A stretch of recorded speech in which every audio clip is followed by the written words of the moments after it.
Is it true that Isa al-Masih is the sign to mankind in the Quran? Yes, in Surah 1921, Yeswa is called Ayatul Linnas, which means sign to mankind. What does this title mean? The word ayat has two meanings. It could mean verse from Allah or miracle of Allah. In the Quran, Yeswa was sent only to the children of Israel, Surah 61:6. This is not correct. Ayatul Linnas in Surah 1921 means sign to mankind. The word nas refers to mankind as a whole, not man or mortal, which would be bashar. Jesus was sent to the children of Israel, Matthew 15:24, and also to mankind, Matthew 28:19. In the same way, your prophet Muhammad was sent to the Arabs, Surah 42:7, as well as to all people, Surah 34:28. Could anyone reject an ayat or sign from God? Does the Quran in Surah 19:17-21 teach that anyone who rejects a verse of Allah will be cast into the fire like all sinners? Yes, this is a terrible truth. It is our duty to obey Allah. Jesus is a great prophet in Islam. Our Muslim scholars like Dr. Zakir Naik says, no Muslim is a Muslim if he does not believe in Jesus. The Islamic Education and Research Academy, UK, claims, I'm Muslim. I follow Jesus. Another Muslim organization, Gain Peace USA, also claims, Muslims love Jesus. That's interesting. What do Muslims believe about Jesus? According to IRA UK, Jesus is the Messiah, Word of God, Spirit of God and Son of Mary. He called humanity to reconnect their hearts to God, to love, obey and worship Him alone. Through Him, God raised the dead, healed the leper and gave sight to the blind. There will come a day when His kingdom will cover the earth with justice and peace. Wonderful. Islam has a high view of Jesus. The Quran also commands us to fear God and obey Jesus. In the Quran, Jesus said, "Fear God and obey me." Surah 3:50 and 43:63. Can you tell me how Muslims obey Jesus? Do you know the teachings of Jesus? I am not sure.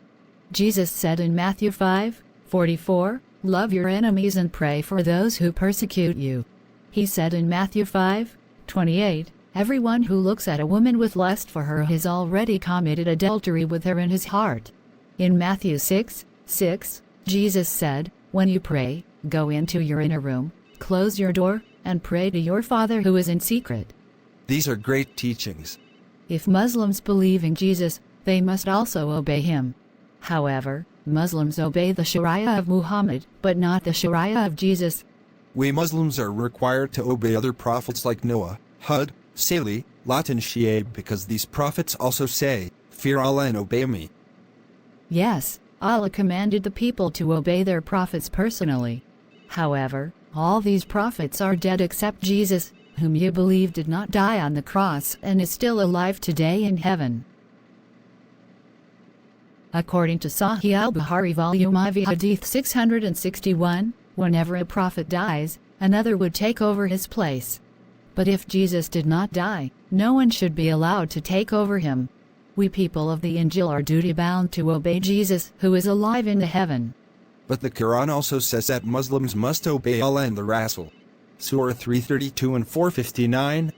These verses are talking about obedience to the office and authority of the Rasul, not personal obedience to a person, Prophet Muhammad, because he died in AD 632. In the case of Jesus, obedience is to a person, because Jesus is still alive. According to the Quran, Jesus was born of a virgin without a father. Surah 347. But Adam is greater. He was without a father and mother. What about the first monkeys and the first pigs? Were they not also without a father and mother? Yes. Do we then say that the first monkeys and pigs were greater than Jesus? No. The miracle of the virgin birth of Jesus is the greatest miracle in the world, because it has never been duplicated. Although prophets performed other great miracles such as raising people from the dead, these miracles will be duplicated on the Day of Judgment. According to the Quran, Jesus is the creator, Al-Khaliq. Jesus created a living bird from a non-living thing, Surah 349 and 5:110. False gods have no power to create, Surah 22:73. Apart from Jesus, Only Allah is al-Khaliq, Surah 13:16, 6, 102 and 46. Is it true that only God is able to give life? Yes, that is true. These are taught in Surah 30, 50 and 41, 39. Jesus was not only able to give life to a non-living thing, he was able to raise the dead, give sight to the blind and heal the lepers. Yes, Jesus did perform many miracles. But Jesus did them with the permission of Allah, Bismillah. Jesus needed to obtain the permission of Allah before he could perform them. In other words, Jesus was a mere creature, not a creator. The word Bismillah does not mean that before Jesus performs any miracle, he needs to get the permission of Allah. For example, in Surah 35, 32, some who wrong their own souls, some who follow the middle course, and some who are, by Allah's leave, Bismillah, foremost in good deeds. In the case of a good person, most probably he would ask Allah for permission to perform the good deeds. But what about the sinner? Surely he would not ask God for the permission to sin. The sinner sins as he wishes. Surah 14:25 says, "It, that is the good tree, brings forth its fruit at all times, by the leave, bi'izni, of Allah."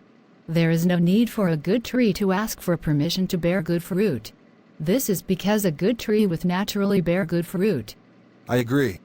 In Surah 59:5, "Whether ye cut down, O ye Muslim, the tender palm trees or ye left them standing on their roots, it was by leave of God, bi'iznillah." Again, there is no need for special permission from Allah to cut down palm trees or to leave it standing. In Imam Mufassal, everything occurs by the will of Allah. Therefore, no permission is needed. We believe that everything good or bad is decided by Allah. If this is the case, Jesus, being the Spirit of Allah, Surah 4, 171, would naturally give life and perform miracles without having to ask for the permission of Allah. Jesus performed them because of who he is, Ruhullah, Spirit of Allah. Yes. Jesus performed miracles, but so do Moses and Sulaiman in the Quran. Moses panicked when Allah changed the rod into a snake. Surah 20:17-21. That showed that Moses was not in control of the miracle he was performing. Allah, not Moses, was the one responsible for the miracle. What about the miracles of Sulaiman? According to Ibn Kathir, Sulaiman rode on a flying carpet in Surah 21:81, like the legendary story of Aladdin. Sulaiman also spoke to the ants in Surah 27:18-19. But ants have no ears. Ants communicate through the use of pheromone chemicals. In Surah 3:49, Jesus has omniscient knowledge. "And I declare to you what ye eat and what ye store in your houses." Assuming that there were 1 million Jews in the 1st century AD, Jesus would have had a big job to predict the food the 1 million Jews would be eating daily and what they store in their houses. I agree. Only a person with the power of omniscience could do this.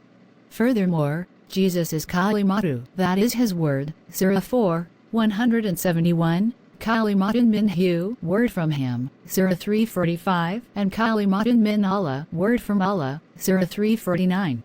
What do we mean when we call the Quran the word of Allah? According to Fiqh Arbor 2 Article 3, the Quran is the speech of Allah and it is uncreated.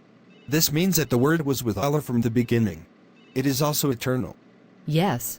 Jesus, as Kalimatun min Allah, word from Allah, is also uncreated and eternal like the Quran. In Surah 43:61, Jesus is the knowledge, ilm, of the hour, saa, of the day of judgment.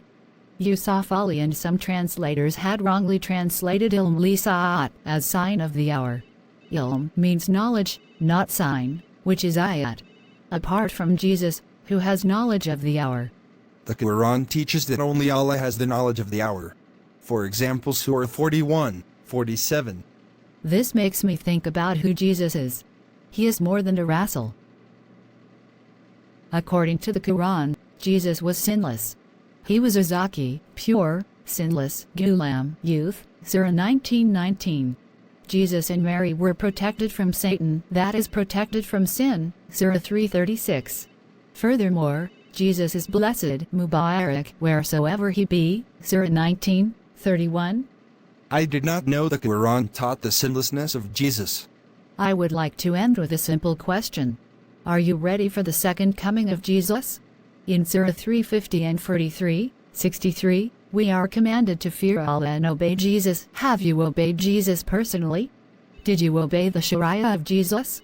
You must obey Jesus because Jesus is still alive today. According to Sahih al-Bukhari Volume IV Hadith 661, we must obey a living prophet. I need someone to help me in my journey to God.